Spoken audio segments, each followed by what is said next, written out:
திருவள்ளூர் அற்புத ஜெபக்கோபுர ஏஜி தேவாலயம் வழங்கும் பரலோக மகிழ்ச்சியின் ஆராதனை வேளை.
விண்ணப்பத்தை கேட்பவரே, எங்கள் கண்ணீரை காண்பவரே,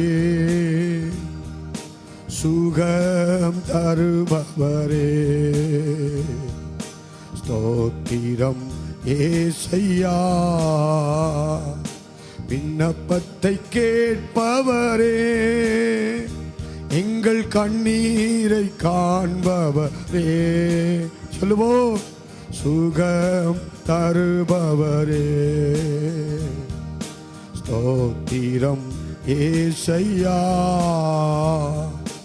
உம்மால் கூடும் எல்லாம் கூடும், ஒரு வார்த்தை சொன்னால் போதும். உம்மால் கூடும், ஒரு வார்த்தை சொன்னால் போதும். ஐயா, ஒரு வார்த்தை சொன்னால் போதும். டாடி, ஒரு வார்த்தை சொன்னால் போதும். விண்ணப்பத்தை கேட்பவரே, என் கண்ணீரை காண்பவரே, சுகம் தருபவரே, ஸ்தோத்திரம் ஏசையா. மனதுருகி கரம் நீட்டி அதிசயம் செய்பவரே, மனதுருகி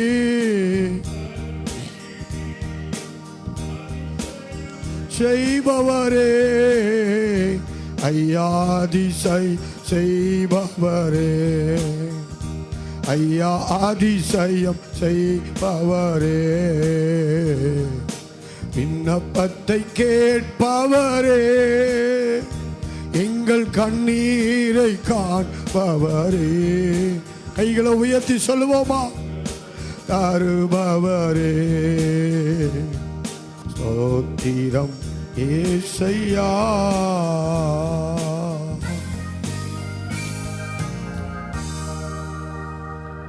நம்முடைய விண்ணப்பங்களின் சத்தத்தை கேட்டு, கூப்பிடுகிற சத்தத்தை கேட்டு, கூப்பிடுகிற காக்கை குஞ்சுகளுக்கு ஆகாரம் கொடுக்கிற தேவன் நம்மை போஷித்து பராமரித்து அற்புதமாய் நடத்தி கொண்டு வருகிற கிருபைகளை எண்ணி எல்லா கைகளை உயர்த்தி திரியேக தேவனுக்கு, இயேசு மகாராஜாவுக்கு, யூத ராஜ சிங்கத்துக்கு எல்லாரும் மகிமை செலுத்தி உயர்த்துவோமாக.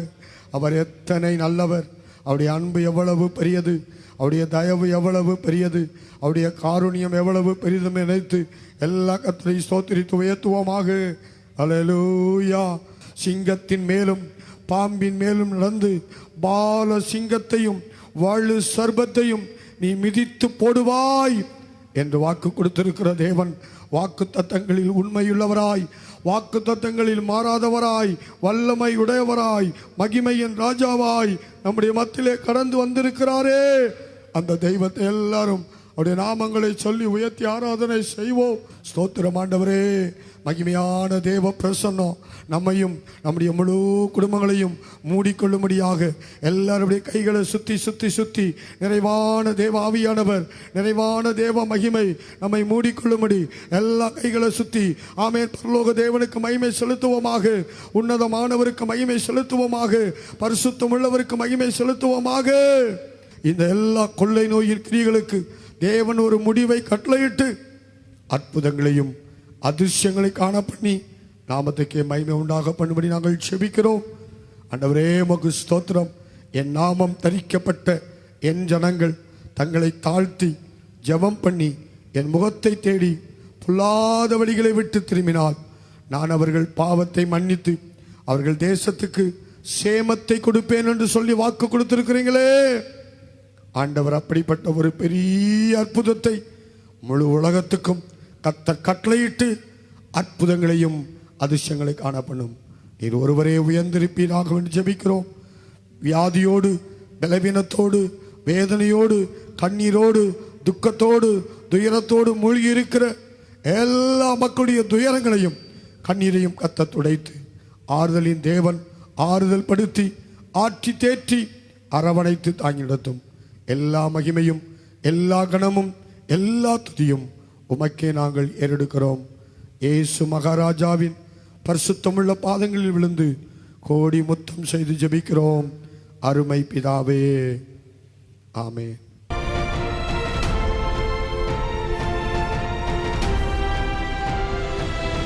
எரேமியா தீர்க்கதரிசியின் புஸ்தகம் 33ஆம் அதிகாரம் 1 முதல் 3 வசனங்களையும் 11ஆம் 12ஆம் வசனங்களையும் எல்லாரும் சேர்ந்து நிறுத்தி நிதானத்தோட வாசித்து கர்த்தரை மகிமைப்படுத்துவோம்.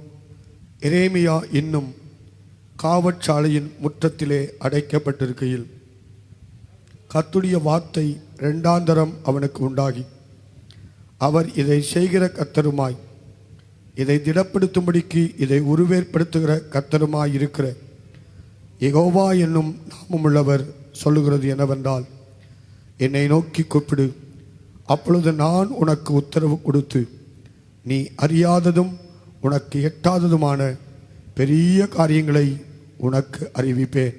11:12 இன்னும் களிப்பின் சத்தமும் மகிழ்ச்சியின் சத்தமும் மணவாளனின் சத்தமும் மணவாட்டியின் சத்தமும் சேனைகளின் கர்த்தரை துதியுங்கள், கர்த்தர் நல்லவர், அவர் கிருபை என்றும் உள்ளதென்று சொல்லுகிறவர்களின் சத்தமும் கர்த்தருடைய ஆலயத்துக்கு ஸ்தோத்திர பலிகளை கொண்டு வருவர்களின் சத்தமும் கேட்கப்படும் என்று கர்த்தர் சொல்லுகிறார். அவர்கள் முன் இருந்தது போல் இருக்கும்படி தேசத்தின் சிறையிருப்பை திருப்புவேன் என்று கர்த்தர் சொல்லுகிறார். மனுஷனும் மிருகமும் இல்லாமல் அவாந்தர வெளியாய் கிடக்கிற இவ்விடத்திலும் இதற்கு அடுத்த பட்டணங்களிலும் ஆட்டு மந்தையை மேய்த்து மடக்குகிற மேய்ப்பர்களின் தாபரங்கள் உண்டாயிருக்கும் என்று சேனைகளின் கர்த்தர் சொல்லுகிறார். இந்த 6வது மாதத்திலே கர்த்தர் நமக்கு கொடுத்திருக்கிற தீர்க்க தரிசன வார்த்தை, முதலாவது, உன் சிறையிருப்பை நான் திருப்புவேன். கர்த்தருடைய நாமத்துக்கு ஸ்தோத்திரம் உண்டதாக. யோசேப்பின் சிறையிருப்பை திருப்பினவர், எரேமியா தீர்க்கதரிசியின் சிறையிருப்பை திருப்பினவர், ஸ்தோத்திரம், அப்போஸ்தலருடைய சிறையிருப்புகளை திருப்பினவர், அப்போஸ்தலனாகிய பேதுருவின் சிறையிருப்பை திருப்பினவர், பவுல் சீலாவுடைய சிறையிருப்பை திருப்பினவர். நம்முடைய சிறையிருப்புகளையும் திருப்புவதற்கு அவர் வல்லமையுள்ளவராய் இருக்கிறார். அல்லேலூயா. நீங்களும் நானும் அப்படிப்பட்ட சிறையிருப்புகள் நடுவில், உபத்திரவங்கள் மத்தியில் பொறுமையோடு கூட இருக்க கற்றுக்கொள்ள வேண்டும். ஸ்தோத்திரம்.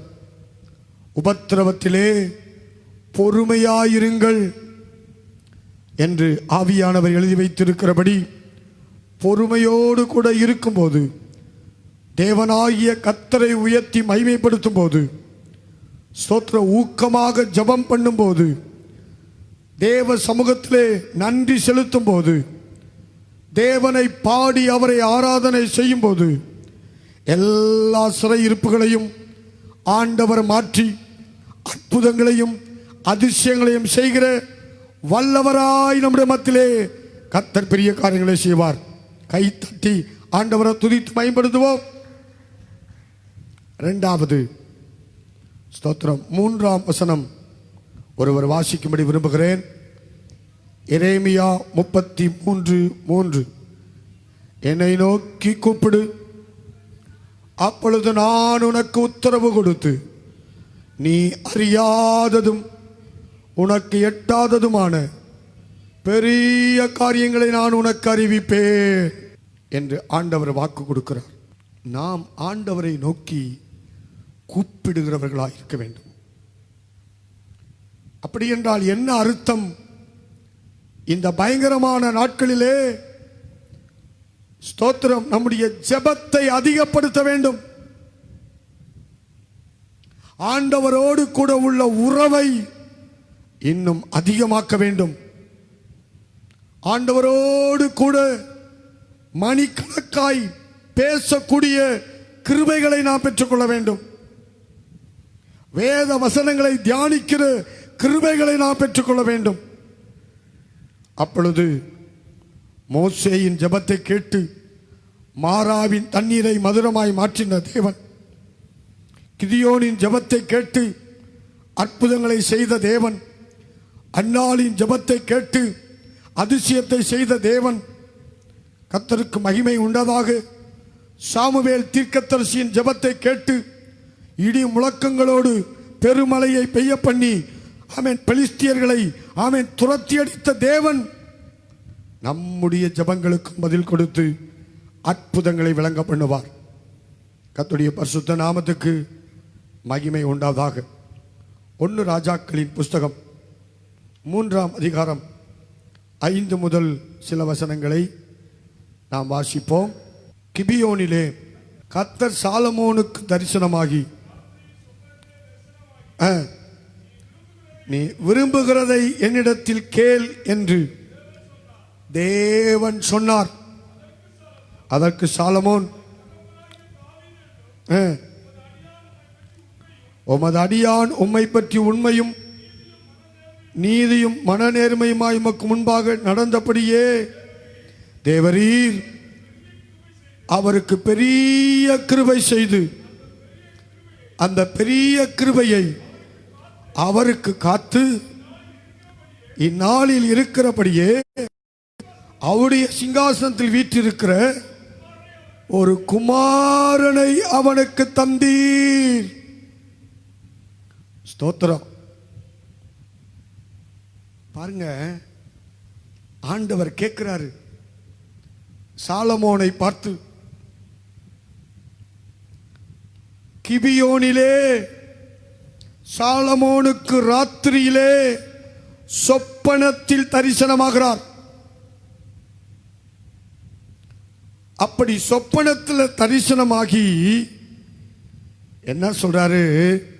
நீ விரும்புகிறதை என்னிடத்தில் கேள். உனக்கு என்ன விருப்பம் இருக்குதோ அதை என்கிட்ட கேளுப்பா என்று தேவன் சொல்லுகிறார். ஸ்தோத்திரம். தேவன் பேச சாலமோன் கேட்க, நம்முடைய வாழ்க்கையிலே இந்த உன்னதமான அனுபவங்களை நாம் பெற்றுக்கொள்ள வேண்டும். தேவன் பேசுகிறார், சாலமோன் கேட்கிறார். ஆண்டவருக்கு மகிமை உண்டதாக. இப்ப சாலமோன் ஆண்டவரோட பேசுறார். முதல்ல கர்த்தர் சாலமோனோட பேசுகிறார், இரண்டாவது சாலமோன் கர்த்தரோடு கூட பேசுகிறார். என்ன பேசுறாரு? என் தகப்பனாகிய தாவீது என்னும் உமது அடியான் உம்மை பற்றி உண்மையும் நீதியும் மன நேர்மையுமாய் உமக்கு முன்பாக நடந்தபடியே தேவரீர் அவருக்கு பெரிய கிருபை செய்து அந்த பெரிய கிருபை அவருக்கு காத்து இந்நாளில் இருக்கிறபடியே அவருடைய சிங்காசனத்தில் வீற்றிருக்கிற ஒரு குமாரனை அவருக்கு தந்தீர். என்ன கவனிங்க, ஸ்தோத்திரம். இங்க கர்த்தரே நேரடியா பேசுறாரு, சாலமோனோட பேசுறார். ஆனா கர்த்தர் பேசுகிற அந்த சூழ்நிலைமையில சாலமோன் தன்னுடைய தகப்பனை அங்கே கொண்டு வருகிறார். நன்றாய் கவனித்துக் கொள்ளுங்கள். இன்றைக்கு அநேக வீடுகளில் ஸ்தோத்திரம்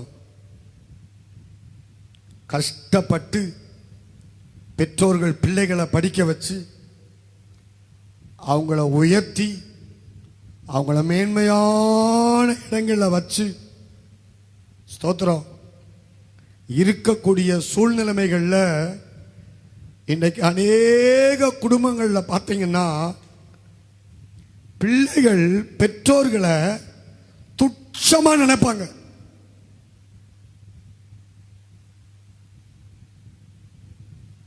உண்மையாகவே தாவீதையா அவர் படிப்பறிவு இல்லாதவர் தான். 5 வயசுல இருந்து ஆடுகளை மேய்ச்சவர் தான். ஆனா சாலமோன் அவர் நன்றாக படித்தவர். எபிரேய ஸ்தோத்திரம் மொழியிலே அவர் நன்றாக படித்தவர், வேத சத்தியங்களை நன்றாக படித்தவர். அப்பா படிப்பறிவில்லாதவர். ஆனால் சாலமோன் நல்ல ஞானி. இன்றைக்கு பாருங்களேன், படிப்பறிவில்லாத தாய் தகப்பனுக்கு பிறந்த பிள்ளைகள் டாக்டர்களா இருக்கிறத நான் பார்த்துருக்கிறேன், இன்ஜினியர்ஸா இருக்க பார்த்துருக்கிறேன். அதனால இந்த பசங்க என்ன பண்றானுங்க, அவன் டாக்டர் ஆயிட்டதுனால இவன் இன்ஜினியர் ஆயிட்டனால படிப்பறிவில்லாத தாய் தகப்பனை எங்கேயாவது ஒரு ஃபங்க்ஷனுக்கு போகணும்னா கூட்டிட்டு போக மாட்டானுங்க. ஏன்னா இவங்க டிக்னிட்டி என்ன செஞ்சிடும், குறைஞ்சு போயிடும். அவங்க நாட்டுப்புறத்தார் மாதிரி சேலை கட்டுவாங்க, நாட்டுப்புறத்தார் மாதிரி வேஷ்டி கட்டியிருப்பாங்க. அதனால தோத்திரம் இவங்க ஃப்ரெண்ட்ஸுடைய சர்க்கிள்ல அப்படியே பந்தாவை காட்டுறதுக்கு அப்படிப்பட்ட இளைஞர்களுக்கு கல்யாண காரியங்களுக்கு நல்லது கெட்ட காரியங்களுக்கு நீங்க வீட்டில் இருங்க, நாங்க போயிட்டு வரோம். ஆனா இவனுங்களை படிக்க வச்சதெல்லாம் யாரு? படிக்க வச்சது யாரு? இந்த படிப்பறிவில்லாத தாய் தகப்பன் தான். அந்த உணர்வு இல்லாம, அந்த நன்றி இல்லாம நான் ஆயிரக்கணக்கான பிள்ளைகளை பார்த்திருக்கிறேன். ஸ்தோத்திரம். ஆனால் சாலமோன் படிப்பறிவு இல்லாத ஒரு தகப்பனாய் தாவீது இருந்தாலும், என் தகப்பனாகிய தாவீது என்னும் உமது அடியான் உம்மை பற்றி உண்மையும் நீதியும் மன நேர்மையுமாய் உமக்கு முன்பாக நடந்தபடியே தேவரீர் அவருக்கு பெரிய கிருபை செய்து அந்த பெரிய கிருபையை அவருக்கு காத்து இந்நாளில் இருக்கிறபடியே அவருடைய சிங்காசனத்தில் வீற்றிருக்கும் ஒரு குமாரனை அவருக்கு தந்தீர். ஒரு கைதட்டு கொடுக்கலாமா சாலமோனுக்காக? பிள்ளைகளுக்கு நான் சொல்றேன், உயிர் இருக்கிற மட்டும் தாய் தகப்பனை மேன்மையாக பேச கற்றுக்கொள்ளுங்கள். தாய் தகப்பனை குற்றப்படுத்துவது, தாய் தகப்பனை கேவலமா பேசுறது, தான் பெரிய யோக்கிய மாதிரியும் தாய் தகப்ப மாதிரிலாம் பாவிகள் மாதிரியும் இன்றைக்கு நினைச்சு நிறைய பிள்ளைகள் தாய் தகப்பனை துச்சமாக எண்ணிக்கொண்டிருக்கிறார்கள். ஒருபோதும் அப்படிப்பட்ட ஈனத்தனமான கிரிகள் வரக்கூடாது. சில வீடுகளில் நான் போகும்போது பார்த்துருக்கிறேன், அந்த பிள்ளைகள் எம்மா வாய மூடு, டாடி வாய மூடு. நான் பட்டுன்னு கண்ணத்தில் குடிப்பேன் ஒரு அடி. உன்னை பெத்தது உன் தாய் தகப்பனா இல்ல நீ உன் தாய் தகப்பனை பெத்தியா? ஏன்னா பெற்றோர்கள் ரத்தம் சிந்தி கண்ணீர் வடிச்சு கஷ்டப்பட்டு சுகபோகத்தை எல்லாம் வெறுத்து இவங்களை படிக்க வச்சு பெரிய ஆளாக்கி இன்னைக்கு இன்ஜினியரா டாக்டரா உயர்வுல வந்த உடனே தாய் தகப்பனை மதிக்கிறது கிடையாது. அது ஒரு சாபத்தை கொண்டு வந்து விடும். நன்றாய் கவனித்துக் கொள்ளுங்கள். சாலமோன் இங்கே தன் தகப்பனாகிய தாவீதை எவ்வளவு கனமாக பேசுகிறார் பாருங்க. அதை கற்றுக்கொள்ளுவோம் தேவ சமூகத்தில். உங்களுக்கு முன்பாக பிரசங்கம் பண்ணி கொண்டிருக்கிற நான் 63 வயசு வரைக்கும் என் தாய் தகப்பன் படிப்பறிவு இல்லாதவர்கள் தான். எங்க அம்மா பள்ளிக்கூடமே போகாதவங்க தான். ஆனாலும் கர்த்தருக்கு ஸ்தோத்திரம், அவர்களை கனப்படுத்தி அவர்களை வேதனைப்படுத்தாதபடி அவர்களை கண்ணீர் வடிக்க வைக்காதபடி ஸ்தோத்திரம் இன்றைக்கு வரைக்கும் ஆண்டவருக்கு மகிமையாக நிற்க கர்த்தர் கிருபை செய்திருக்கிறார். அவருடைய மரண காலம் மட்டும் அவர்களுக்கு ஒரு குறைவும் இல்லாமல் அவருடைய உள்ளம் வேதனைப்படாதபடிக்கு அவர்களை சுகபத்திரமாய் தேவராஜ்யம் அனுப்ப கர்த்தர் கிருபை செய்திருக்கிறார். அதனால நல்லா புரிஞ்சுக்குங்க, நீ எதை விதைக்கிறையோ அதைத்தான் நீ அறுப்ப. மனுஷன் எதை விதைக்கிறானோ அதையே அறுப்பான். நன்றாய் கவனித்துக் கொள்ளுங்கள். தோத்திரம் உண்மையாய் நடந்த ஒரு சம்பவத்தை சொல்லுகிறேன். ஒரு வீட்டில் அப்பா அம்மா ஒரே ஒரு பையன். அந்த பையனை அந்த அம்மா அப்பா வயக்காட்டுக்கு போய் கொத்து வேலைக்கு போய் குளத்து வேலைக்கு போய் கட்டட வேலைக்கு போய் கஷ்டப்பட்டு அந்த பையனை நல்லா படிக்க வச்சு ஸ்தோத்திரம் இன்ஜினியர் ஆக்கிட்டாங்க. இன்ஜினியர் ஆக்கி ஆண்டவருக்கு ஸ்தோத்திரம் கல்யாணம் பார்த்து பொண்ணை பார்த்து கல்யாணம் பண்ணி அந்த பையனுக்கு ஒரு குழந்தை பிறந்துருச்சு. ஆண்டவருக்கு ஸ்தோத்திரம். இந்த பையனும் அந்த பொண்ணும் இவங்களுக்கு பிறந்த அந்த பையனும் நல்லா ஏர் கண்டிஷன் ரூமுக்குள்ள குழு குழு குழு குழு குழுன்னு இருப்பாங்க. டைனிங் டேபிளில் உட்காந்து சாப்பிடுவாங்க அரட்டி அடிச்சுட்டு டிவி பார்த்துக்கிட்டு. ஆனால் அந்த தாய் தகப்பனும் அந்த வெராண்டாவில் தான் இருக்கணும். இந்த டைனிங் ஹால் கூட வரக்கூடாது. இவங்கெல்லாம் சாப்பிட்டு முடிச்சுட்டு அதுக்கு பிறகு அந்த தாய்க்கும் தகப்பனுக்கும் ஸ்தோத்திரம் நாய்க்கு போடுவோம் பாருங்க சாப்பாடு. அந்த நாய்க்கு போடக்கூடிய ஒரு மண் சட்டி, அந்த மண் சட்டியில் அப்படி சாப்பாடை போட்டு அந்த தாய் தகப்பனுக்கு கொடுப்பாங்க. கொஞ்சம் கஞ்சியை ஊற்றி தண்ணியை ஊற்றி. முதலாவது அவங்க அம்மா செத்துட்டாங்க, அடக்கம் பண்ணிட்டாங்க. கொஞ்ச நாள்ல அவங்க அப்பாவும் செத்துட்டாரு. அவர் இறந்த உடனே அவங்க பையன் அந்த மண் சட்டியை பத்திரமா எடுத்து உள்ள கொண்டு போய் வச்சுட்டான். நல்ல கவனிங்க, உள்ள கொண்டு போய் வச்சுட்டான். டேய், ஏன்டா அந்த கிழட்டு பைய கஞ்சி குடிச்சா அந்த பாத்திரத்தை உள்ள கொண்டு வைக்கிற?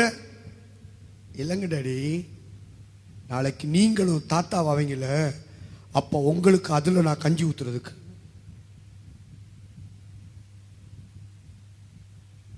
பாத்தீங்களா? மனுஷன் எதை விதைக்கிறானோ அதைத்தான் அறுப்பான். ஆகையால் ஆவியானவர் இந்த வேளையிலே திட்டவட்டமாய் பேசிக் கொண்டிருக்கிறார். யாரும் பெற்றோர்களை கனவீனம் பண்ணக்கூடாது. தாய் தகப்பனுக்கு தீங்கான காரியங்களை பேசக்கூடாது. தீமையான காரியங்களை செய்ய துடிக்க கூடாது. மற்றவர்களுக்கும் தீமையான காரியங்களை பேசக்கூடாது.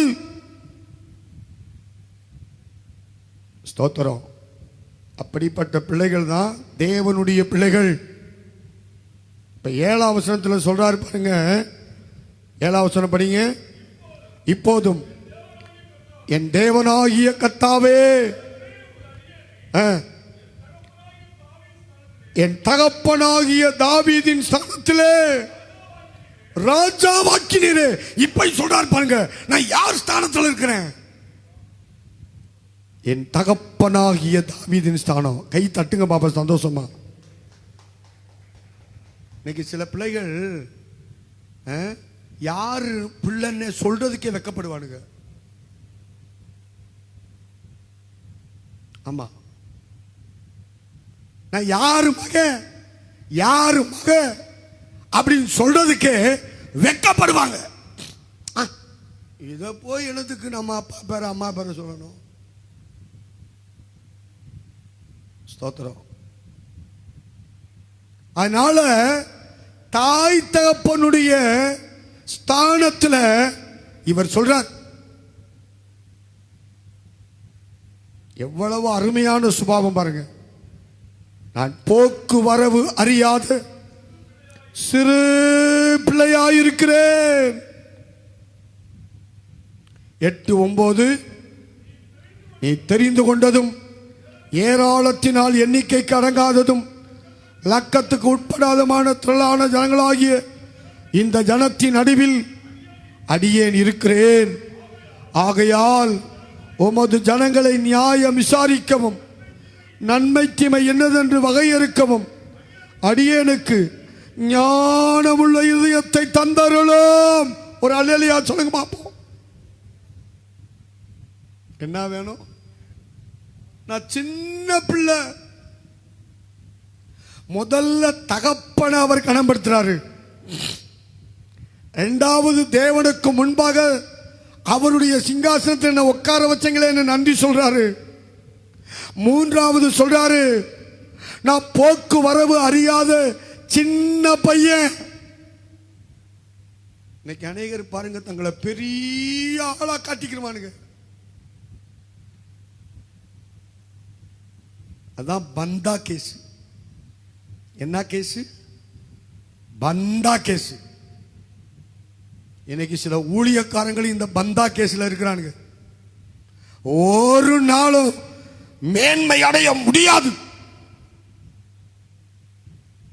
தேவனுக்கு முன்பாக அந்த தாழ்மையின் ஆவி வேண்டும். பெருமையான பேச்சுக்கள், பெருமையான நடக்கைகள், கர்த்தர் அவனுக்கு எதிர்த்து நிற்பார்.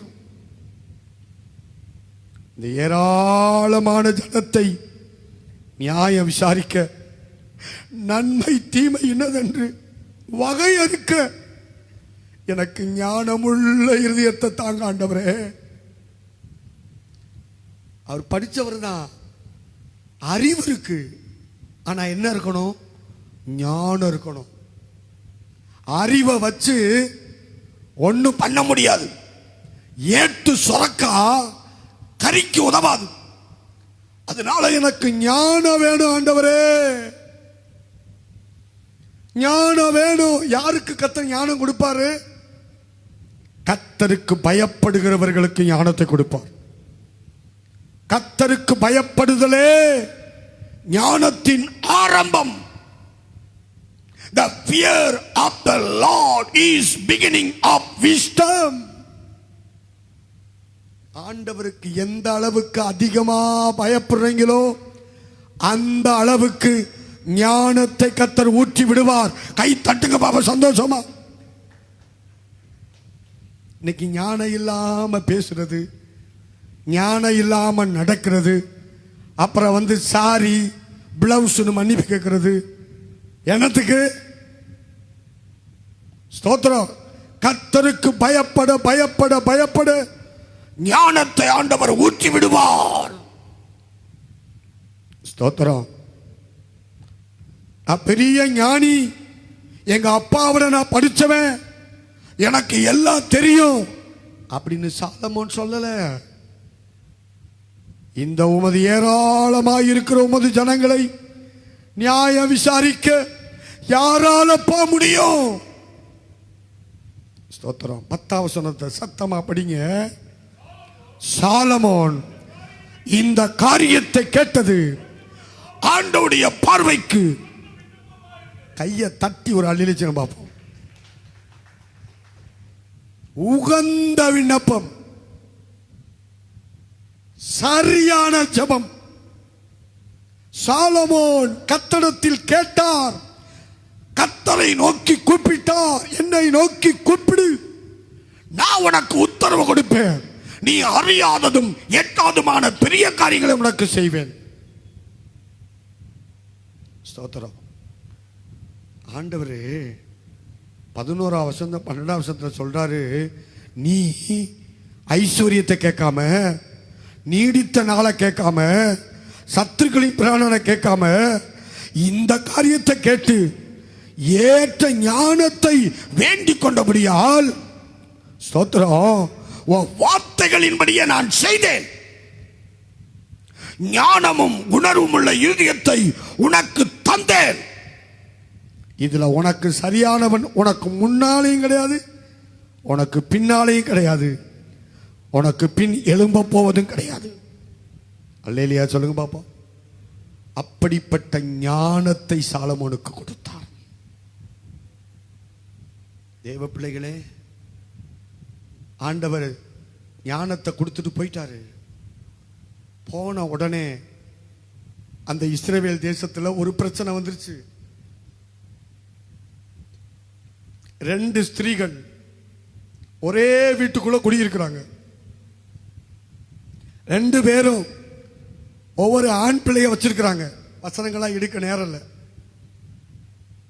எப்படியோ ஒருத்தி நைட்ல படுத்திருக்கும் போது, பிறண்டு படுக்கும் போது பிள்ளை மேல படுத்து அந்த குழந்தை செத்து போச்சு.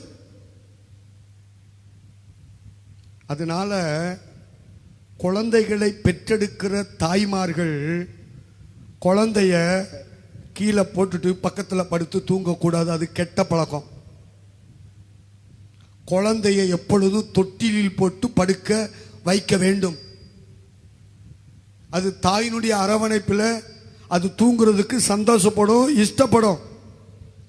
அசந்து மறந்து 85 கிலோ அம்மா 3 கிலோ குழந்தை மேல படுத்து பிறந்தா என்ன ஆகும்? சட்னி சாம்பார் ஆயிரும். அதனால குழந்தைகளை வைத்திருக்கிற தாய்மார்களுக்கு எச்சரிக்கையாக சொல்கிறேன், அப்படி ஒரு நாளும் தரையில பாய போட்டு பெட்ட போட்டு நீங்க குழந்தை பக்கத்தில் படுத்து தூங்குற கெட்ட பழக்கத்தை செய்யக்கூடாது. இப்ப இந்த 2 பேருக்குள்ள இந்த ஸ்திரீ என்ன பண்ணா, செத்த குழந்தைய அவகிட்ட போட்டு உயிரோட உள்ள குழந்தைய தான் பக்கத்தில் போட்டுட்டான். கிரிமினல் மைண்ட் பார்த்தீங்களா? ஏன்னா 2 குழந்தையும் ஒரே மாதிரி இருந்திருக்குது, வித்தியாசமே தெரியல. இப்ப ராஜா சாலமோன் நியாயசனத்தில் உட்கார்ந்து இருக்கிறார். இந்த 2 ஸ்திரீகளும் செத்த குழந்தையும் உயிரோடு உள்ள குழந்தையும் கொண்டு வர்றாங்க. தோத்திரம்.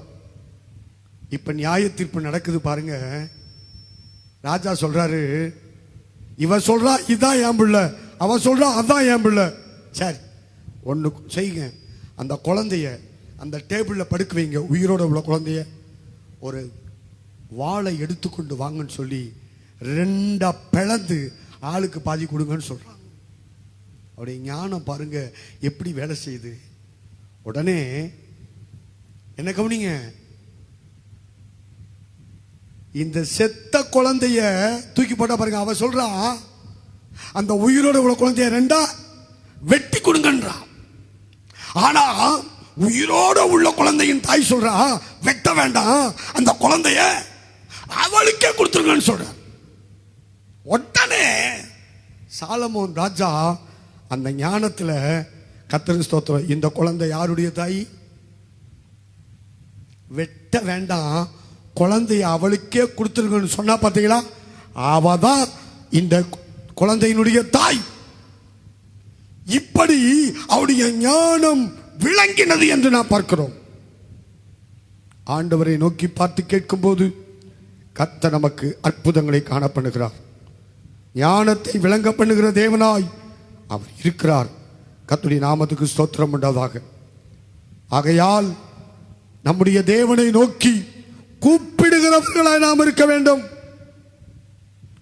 சாலமோன் கர்த்தரை நோக்கி கூப்பிட்ட போது ஆண்டவர் அவர் கேட்ட ஞானத்தையும் கொடுத்தார், கேளாத ஐஸ்வர்யத்தையும் கர்த்தர் கொடுத்தார். ஒரு அல்லேலியா சொல்லுங்க, சந்தோஷம். ஆண்டவருக்கு மகிமை உண்டதாக. அதனால நம்முடைய வாழ்க்கையில எப்போது கற்றுக்கொள்ளுங்கள், ஆண்டவரை நோக்கி நாம் ஜெபிக்க வேண்டும், அவரை நோக்கி கூப்பிட வேண்டும். அவரை நோக்கி கூப்பிடும் போது அறியாததும் எட்டாதுமான பெரிய காரியங்களை ஆண்டவர் அறிவிப்பார். ஆண்டவருக்கு மகிமை உண்டாதாக. 1 ராஜாக்களின் புஸ்தகம் 18ஆம் அதிகாரம் 36 முதல் 40 வசனங்களை வாசிக்கும்படி கேட்கிறேன். அந்தி பலி செலுத்தும் நேரத்திலே தீர்க்கதரிசியாகிய எலியா வந்து ஆபிரகாமுக்கும் ஈசாக்குக்கும் யாக்கோபுக்கும் தேவனாகிய கர்த்தாவே, இஸ்ரவேலிலே நீர் தேவன் என்றும் நான் உம்முடைய ஊழியக்காரன் என்றும்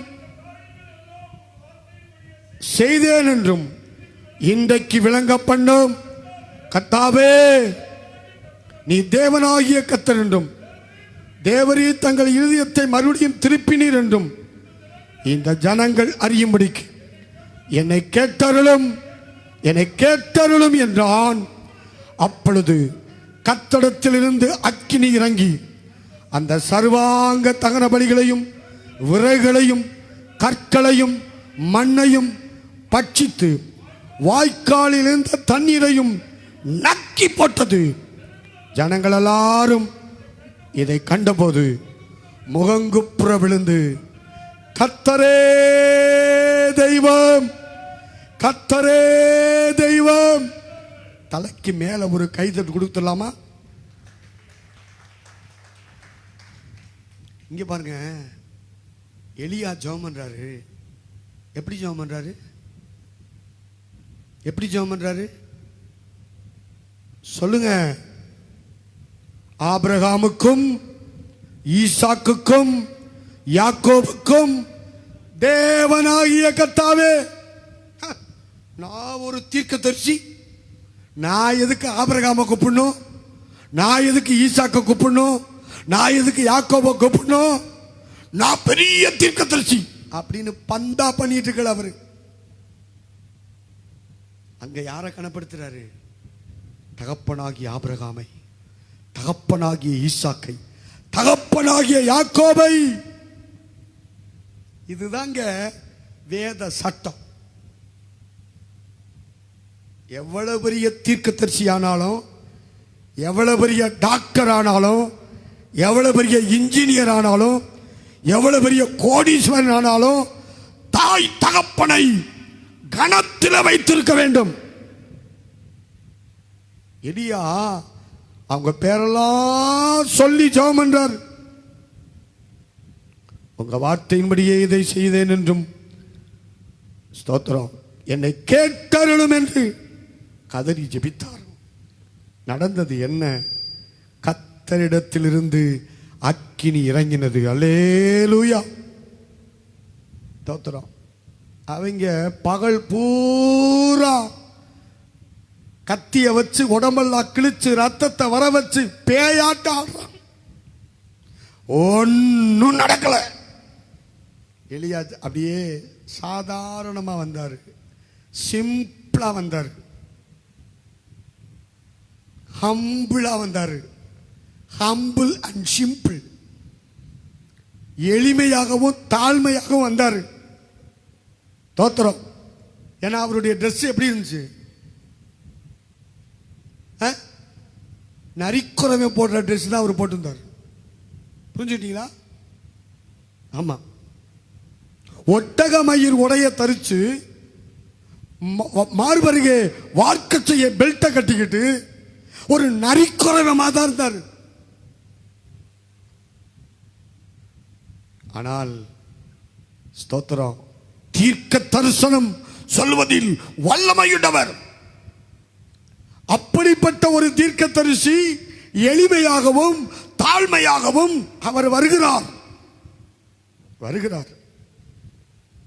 அவங்க என்னென்னமோ ஆட்டம் ஆடி பாட்டம் பாடி என்னென்னமோ பண்ணி பார்த்தானுங்க பாகால் தீர்க்க தரிசிகள். ஒன்னும் நடக்கல.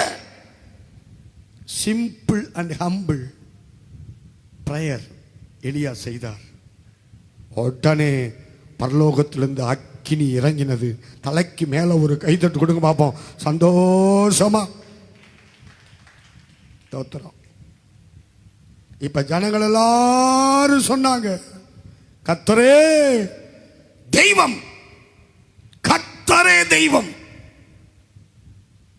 ஆண்டவர் சமூகத்தை நோக்கி கூப்பிடும் போது நிச்சயமா சொல்றேன், ஆண்டவர் பரலோகத்திலிருந்து அக்கினியை இறக்க வல்லவராக இருக்கிறார்.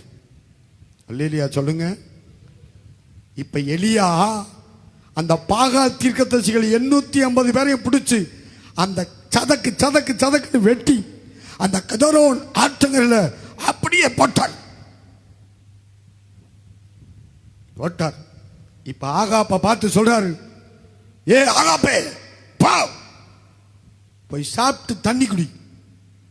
ஒரு அல்லேலூயா சொல்லுங்க, சந்தோஷமா சொல்லுங்க. சாப்பிட்டு தண்ணி குடி. சிலர் பார்த்தீங்கன்னா சாப்பாட்டை நெஞ்சு வரைக்கும் சாப்பிடுவாங்க, மேல் டாப் வரைக்கும் சாப்பிடுவாங்க. சாப்பிட்டு போட்டு அப்புறம் விக்கிட்டு கிடப்பாங்க, முக்கிட்டு கிடப்பாங்க. 50% சாப்பாடு இருக்கணும், 50% தண்ணி இருக்கணும். அப்பதான் கிரைண்டர் கரெக்டா அரைக்கும். புரிஞ்சுட்டீங்களா?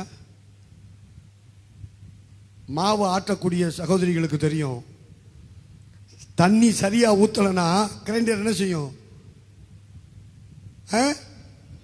சிக்கிக்கிறோம். கரெக்டா சொன்னீங்க, சிக்கிக்கிறோம்.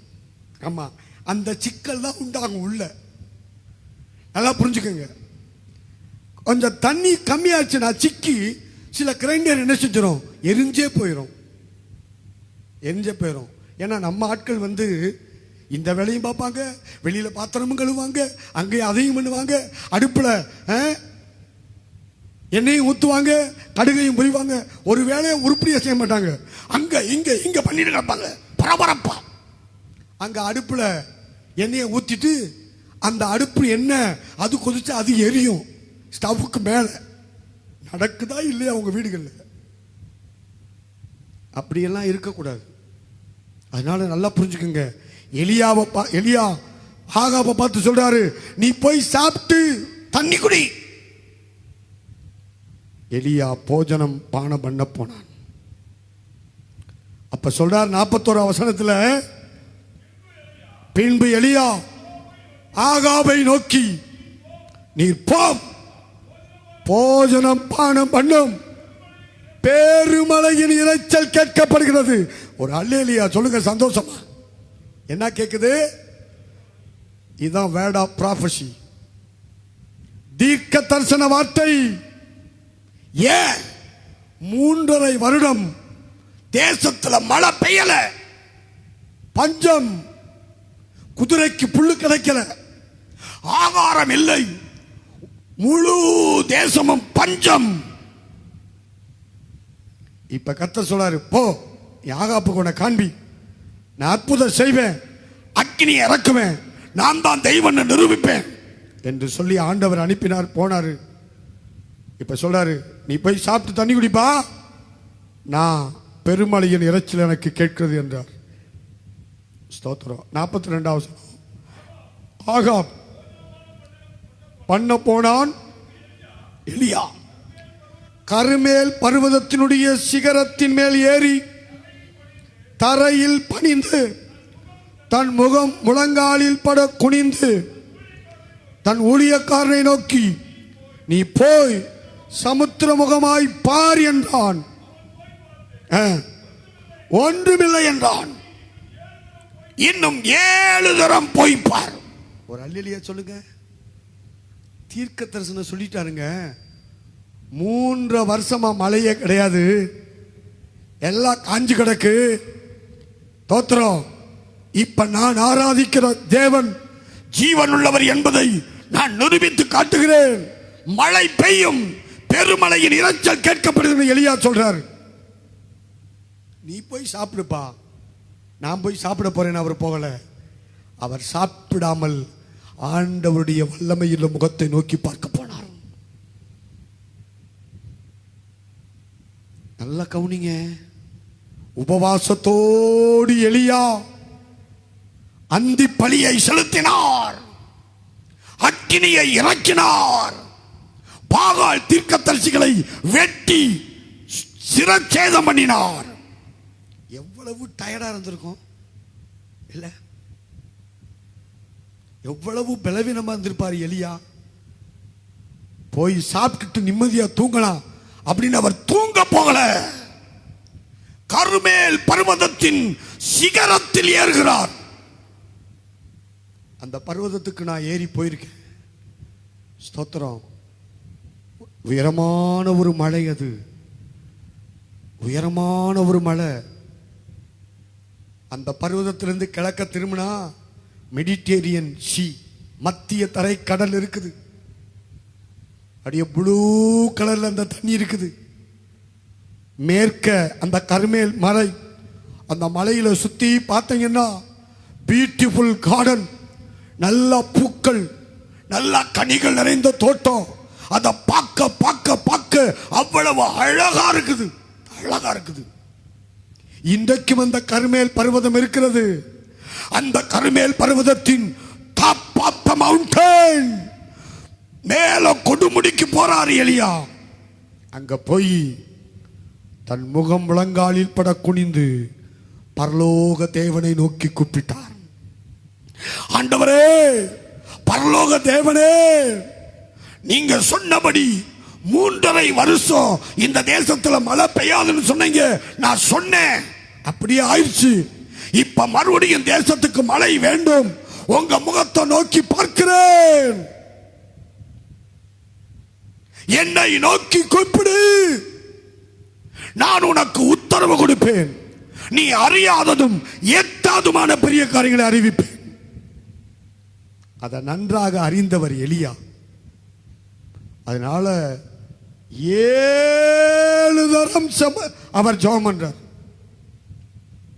முதல் முறை போய் அசிஸ்டன்ட் சொல்றார், பாரா, ஏதாவது தெரியுதா பாரா, அந்த சமுத்திர முகமா? ஒண்ணு இல்ல பாஸ்டர். 2ஆம் தரம் ஒண்ணு இல்ல பாஸ்டர். 3ஆம் தரம் ஒண்ணு இல்ல பாஸ்டர். 4ஆம் தரம் ஒண்ணு இல்ல பாஸ்டர். 5ஆம் தரம் ஒண்ணு இல்ல பாஸ்டர். நான் இப்படி விசுவாசிக்கிறேன். இப்படி நான் அதை ஆவியாடு எனக்குள்ள வியாக்கியானத்தை கொடுக்கிறாரு. 1 மணி நேரம் ஜெபம் பண்ணிட்டு போய் பாருங்கிறாரு. ஒன்னும் இல்லை. 2வது மணி நேரம் ஜெபம் பண்ணிட்டு 2ஆம் முறை பார்க்க சொல்றாரு. 3ஆம் முறை ஜெபம் பண்ணிட்டு பார்க்க சொல்றாரு. 4ஆம் முறை ஜெபம் பண்ணிட்டு பார்க்க சொல்றாரு. 5 மணி நேரம் ஜெபம் பண்ணிட்டு பார்க்க சொல்றாரு. 6 மணி நேரம் ஜெபம் பண்ணிட்டு பார்க்க சொல்றாரு. ஒன்னும் இல்லை. இப்ப 7ஆம் மணி நேரம் ஜெபம் முடிந்த உடனே ஒரு சிறிய கையளவு மேகம் தோன்றினது. கை தட்டுங்க பாப்ப, சந்தோஷம். ஒரு சிறிய கையளவு மேகம். 44 வசனம் சொல்லுது, ஏழாந்தரம் இவன், இதோ சமுத்திரத்திலிருந்து ஒரு மனுஷனுடைய உள்ளங்கை அத்தனை சிறிய மேகம் எழும்புகிறது என்றான். அப்பொழுது அவன், நீ போய் ஆகாபை நோக்கி, மழை உம்மை தடை செய்யாதபடி ரதத்தை பூட்டி போய்விடும் என்று சொல். ஒரு அல்லேலூயா சொல்லுங்க, சந்தோஷமா சொல்லுங்க, மனமகிழ்ச்சியோட சொல்லுங்க. ஏன்னா மழை பெய்ய போகுது. ராஜாவுடைய ரதம் மழை பெஞ்சிச்சுன்னா சகதியில் மாட்டிக்கிறோம். நல்லா கவனிங்க. கர்மேல் பர்வதத்திலிருந்து அவன் எருசலேமுக்கு போகணும். எருசலேமில் தான் அங்கே சிங்காசனம். எல்லாம் புரிஞ்சுக்கோங்க, அங்கே தான் அரண்மனை. அந்த அரண்மனையில் தான் இவன் போய் சேரணும். அந்த கர்மேல் பர்வதத்துக்கும் எருசலேம் நகரத்துக்கும் கிட்டத்தட்ட ஒரு 50 கிலோமீட்டர் தூரம் இருக்கும். நாங்கள் அதில் பஸ்ஸில் தான் போனோம். கர்த்தருக்கு ஸ்தோத்திரம். அதனால 2008 வருஷம் நாங்கள் முதல் முறை இஸ்ரேலுக்கு போன போது ஒரே ஒரு தார் ரோடு, சிமெண்ட் ரோடு கிடையாது. எல்லாம் மண் ரோடு தான். பஸ் போச்சுன்னா அப்படியே புழுதி புயல் மாதிரி எழும்போம். 2008 ஃபர்ஸ்ட் டைம் நாங்கள் போகும்போது. அடுத்து 2ஆம் தரம் ஒரு 3 வருஷத்துக்கு பிறகு போனேன். அதுக்கு அடுத்து 3 வருஷத்துக்கு பிறகு 3ஆவது முறை போனேன். இப்போ லேட்டஸ்டாக 4ஆவது முறை போனேன். இப்போ பார்த்தா தோத்திரம், சென்னை டு டெல்லி அந்த இந்த ரோடு போட்டிருக்காங்க பாருங்க. என்ன ரோடு? 6 வழிச்சாலை. அதே போல சும்மா பல பல பல பல பல இப்ப ரோடு. இப்ப போன முறை நான் போய் பார்த்த போது, ஆனா அந்த காலத்துல 2008 போகும்போது ஒரே புழுதி. என் ஷூவெல்லாம் போயிட்டு வந்தா அப்படியே ஸ்தோத்திரம் சைனிங் பண்ணி பாலிஷ் பண்ணி போட்ட ஷூ மண்ணாத்தான் இருக்கும். அப்படிப்பட்ட ஒரு ரீதியில் இருந்தது இஸ்ரேல். இன்றைக்கு கர்த்தர் எல்லாரையும் அந்த தேசத்துக்கு கொண்டு வந்து அந்த தேசத்தை ஆசீர்வதிச்சிட்டார். ஒரு கிராமம் போலதான் இருந்தது. இப்ப பார்த்தா 21 மாடி, 25 மாடி, 30 மாடி கட்டட கலையில இஸ்ரவேலை அடிக்க யாரால முடியாது. அதெல்லாம் இயேசு அழைக்கிறார். ஜெபக்கோபுரம் 21வது மாடியில் இருக்குது எருசலேம்ல. அது ஃபுல்லா கருங்கல்லாலேயே கட்டியிருக்கிறாங்க. ஃபுல்லா கருங்கலினாலே கட்டியிருக்கிறார்கள். ஸ்தோத்திரம். நல்ல கவனிங்க. அதனால எலியாவுக்கு பாருங்க, ராஜா போற வழியில மாட்டிக்கிற கூடாது. அவன் சத்துரு தான், அவன் தேவனை அறியாதவன் தான், அவன் விக்கிரக ஆராதனைக்காரிக்கு அடிமணிஞ்சவன் தான். மனைவி சொன்னபடி அப்படியே கோடு போட்ட தாண்டாம அவர் சொன்னபடி ஆட்ட ஆண்டவன் தான். ஆனாலும் எலியாவுக்கு பாருங்க எவ்வளவு அவன் மேல கரிசனை பாருங்க. ஒரு துரோகியான ஒரு ராஜாவுக்கு அவர் என்ன பண்றாரு, எப்பா அவனை போக சொல்லு சீக்கிரமா, இடையில ஏதாவது தடை வந்துடும், ரதம் எங்கேயாவது மாட்டிக்கிறோம், சேருக்குள்ள மாட்டிக்கிறோம், ராஜா நடுவழியில் நிற்க கூடாது, ரதத்தை பூட்டிட்டு போக சொல்ல. இது எப்ப நடக்குதுங்க? கிட்டத்தட்ட ஆண்டவருக்கு மகிமை உண்டாதாக 5000 வருஷத்துக்கு முன்னால் நடக்குது இந்த கதை. எப்படி இருந்திருக்கும் பாருங்க அந்த ரோடுகள்லாம் கரடு முரடா. அப்படி ரதத்தை பூட்டி விட்டு போ என்று சொல்ல சொல் என்றார். 45, 46 அதற்குள்ளாக வானம் மேகங்களினாலும் காற்றினாலும் கருத்து பெருமழை உண்டாயிற்று. கை தட்டுங்க பாப்பா சந்தோஷமா. ஆண்டவருக்கு மகிமை செலுத்தி அல்லேலூயா. பெருமழை உண்டாயிற்று. ஆகாப் ரதத்தில் ஏறி இஸ்ரேலுக்கு போனான். கர்த்தருடைய கை எலியாவின் மேல் இருந்தபடியினால் அவன் தன் அறையை கட்டிக்கொண்டு இஸ்ரேலுக்கு வருமட்டாக. ஹலோ, எப்படி ஒன்னாரா? ரதம் வேகம் பயங்கரமா இருக்கும். ஏன்னா அந்த ரதத்துல 4 குதிரைகள் அல்லது 8 குதிரைகள் அல்லது 12 குதிரைகள் அல்லது 16 குதிரைகள் அல்லது 20 குதிரைகள், எத்தனை குதிரை அதிகமாக்குறாங்களோ அத்தனை அந்த அளவுக்கு ரதத்தின் வேகம் அதிகமாகும். அதனாலதான் உன்னத பாட்டில் சொல்லியிருக்கிறாரு, பார்வோனுடைய ரதங்களில் பூண்டிருக்கிற பரிகள் பவுஞ்சுக்கு நான் உன்னை ஒப்பிடுகிறேன். அப்படி என்றால் பார்வோனுடைய ரதத்தில் 16 குதிரைகள் மாட்டி அவன் போவானாம். அதே போல எருசலேமின் ராஜாவாகிய சாலமோன் அதை விட அதிகமான குதிரைகளை மாட்டி அவன் போயிருக்கலாம். அந்த வேகத்துக்கு மேல எலியா ஆவியிலே நிறைந்து மேல பறந்து போறாரு. கை தட்டுங்க பாப்பா சந்தோஷமா. காரணம் என்ன? எலியாவின் ஜெபம். என்னை நோக்கி கூப்பிடு, நான் உனக்கு உத்தரவு கொடுத்து நீ அறியாததும் உனக்கு எட்டாததுமான பெரிய காரியங்களை உனக்கு அறிவிப்பேன். உண்மையாகவே தேவ பிள்ளைகளே, நீங்களும் நானும் இந்த நாட்களிலே நம்முடைய ஜெபங்களை அதிகமாக்குவோம், கூட்டுவோம். கர்த்தர் அற்புதமான காரியங்களை செய்வார். என்னை நோக்கி கூப்பிடு, நான் உனக்கு உத்தரவு கொடுப்பேன். நீ அறியாததும் உனக்கு எட்டாததுமான பெரிய காரியங்களை அறிவிப்பேன். முழங்கால் போடுங்க எல்லாரும், கண்களை மூடுவோம். எலியாவின் தேவன் நம் தேவன், வல்லமையின் தேவன் நம் தேவன். எலியாவின் தேவன் நம் தேவன், வல்லமையின் தேவன் நம் தேவன். தாசர்களின் ஜெபம் கேட்பா, வல்ல பெரும் காரியம் செய்திடுவா. தாசர்களின் ஜெபம் கேட்பா, வல்ல பெரும் காரி செய்திடுவா. கர்த்தரே தேவன், கர்த்தரே தேவன் என்றே ஆர்ப்பரிப்போ. கர்த்தரே தேவன் என்றே ஆர்ப்பரிப்போ. எல்லா கைகளை உயர்த்தி ஆண்டவருக்கு நன்றி சொல்லி கர்த்தரை தோத்தரித்து மேம்படுத்துவோம். அப்படிப்பட்ட ஜெப வரத்தை கர்த்தர் நமக்கு ஊற்றி, ஆமென், அறியாதது எட்டாதமான பெரிய காரியங்களை அறிவித்து நாமத்தை மேம்படுத்த போறபடினால் எல்லா கை உயர்த்தி ஆண்டவரை துதித்து மகிமைப்படுத்துவோம்.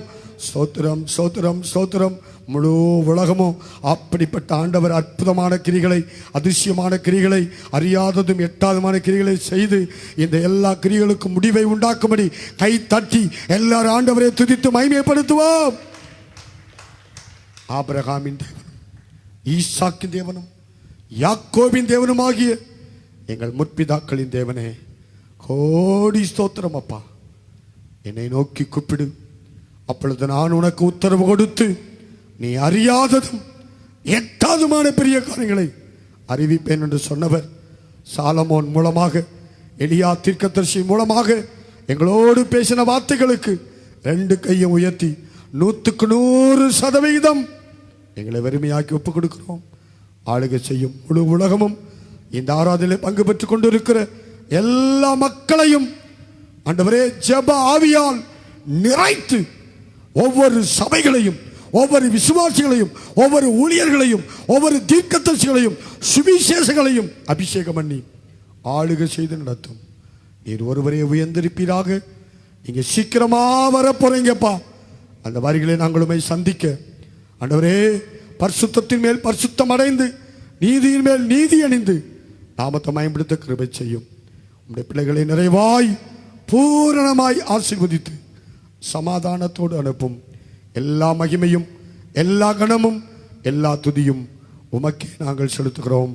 இயேசுவின் இன்ப நாமத்தில் பிதாவே, ஆமேன், ஆமேன். அன்பிற்குரியவர்களே, எங்களது சபையின் ஆராதனை நேரங்கள் தினமும் அதிகாலை 5 மணி முதல் 6:30 மணி வரையிலும் அதிகாலை வேத பாட ஆராதனை. தினமும் மாலை 7 மணி முதல் 8:30 மணி வரையிலும் தீர்க்க தரிசன ஜெபவேளை. வெள்ளிக்கிழமை தோறும் காலை 11 மணி முதல் பிற்பகல் 1:30 மணி வரையிலும் விடுதலையின் உபவாச ஆராதனை. ஞாயிறு காலை 9:30 மணிக்கு பரலோக மகிழ்ச்சியின் ஆராதனை வேளை. ஞாயிறு மாலை 6:30 மணிக்கு மாலை பரலோக ஆராதனை வேளை. அன்பானவர்களே, இந்த சபையின் ஆராதனை நேரங்களில் குடும்பமாய் பங்கு பெறுங்கள்.